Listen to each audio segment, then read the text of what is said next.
Assalamualaikum warahmatullahi wabarakatuh. Selamat malam rekan-rekan sekalian. Kali ini ada sebuah cerita singkat dari Mas Toha tentang pengalamannya melihat sosok gaib saat sedang mencari ikan di sungai. Sebelum masuk ke cerita, jangan lupa klik tombol subscribe sebagai dukungan Anda pada channel ini. Oke, kita mulai pada ceritanya. Bulan Ramadan tahun 2019, kira-kira malam hari sekitar pukul 12 malam. Mas Toha dan temannya, sebut saja Mas Pras, sedang duduk mengobrol santai di teras rumah. Saat Ramadan memang keduanya sering begadang untuk nanti membangunkan warga sahur. Keduanya waktu itu masih belum bekerja. Mas Toha ini seorang fresh graduate, sedangkan Mas Pras ini kesehariannya merawat sapi milik keluarganya. Jadi waktu mereka masih relatif luang untuk begadang dan membangunkan sahur warga desa ketika Ramadan seperti ini. Singkat cerita, saat asik mengobrol, datanglah satu orang lagi rekan mereka, sebut saja namanya Arif. Arif ini baru pulang dari tempat kerjanya di salah satu kafe di daerah itu. Mengobrollah mereka bertiga hingga tiba-tiba Mas Pras ini punya ide untuk bedor di sungai kecil di sisi luar desa. Bedor adalah istilah untuk kegiatan mencari ikan dengan menggunakan panah yang dibuat menyerupai senapan. Biasanya pelurunya adalah bekas jeruji sepeda yang dibentuk sedemikian rupa hingga menyerupai anak panah. Daripada gabut, mending bedor yuk, mumpung airnya sedang surut di sungai, ucap Pras. Toha dan Arif pun langsung menyetujuinya karena itu adalah kegiatan yang sering mereka lakukan bersama saat malam hari. Kenapa malam hari? Karena biasanya ikan-ikan itu akan berada di pinggir-pinggir sungai saat malam hari dan akan sangat mudah ditembak ataupun bisa langsung diambil menggunakan tangan. Singkat cerita, berangkatlah mereka bertiga. Berbekal bedor, ember, senter, dan golok, mereka pun menyusuri sungai kecil dan saluran irigasi sawah yang airnya memang cukup jernih dan tidak terlalu deras waktu itu. Karena sudah larut dalam pencarian ikan masing-masing, tanpa terasa jarak mereka bertiga ini semakin jauh, namun masih bisa melihat satu sama lain. Jadi mereka tidak terlalu khawatir. Satu demi satu ikan pun mulai mereka dapatkan, hingga sudah mencapai hampir setengah keranjang yang dibawa oleh Mas Toha. Karena merasa capek, Mas Toha pun beristirahat di salah satu jembatan kecil sambil memperhatikan kedua temannya yang masih sibuk mencari ikan. Saat sedang duduk sembari menghisap rokok, tiba-tiba dari arah belakang Mas Toha mendengar suara seperti botol plastik diremas-remas. Kretek, kretek, kretek. Suara itu terdengar berulang kali dan durasinya cukup lama. Awalnya Mas Toha mengira itu adalah botol plastik yang nyangkut di akar pohon.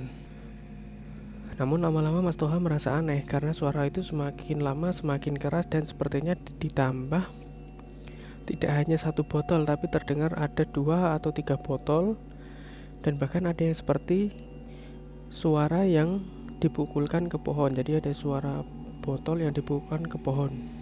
Kretek duk duk, kretek duk duk. Nah, begitu kira-kira suaranya terus-menerus berulang. Karena penasaran, Mas Toha pun memberanikan diri melihat ke belakang tempat duduknya.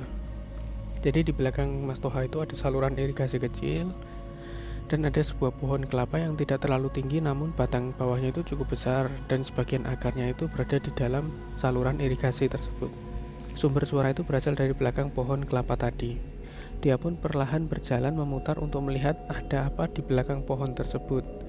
Tapi jalannya itu memutar di samping dari samping pohon, sembari menjaga jarak, takutnya itu adalah hewan liar yang dapat menyerang Mas Toha seketika.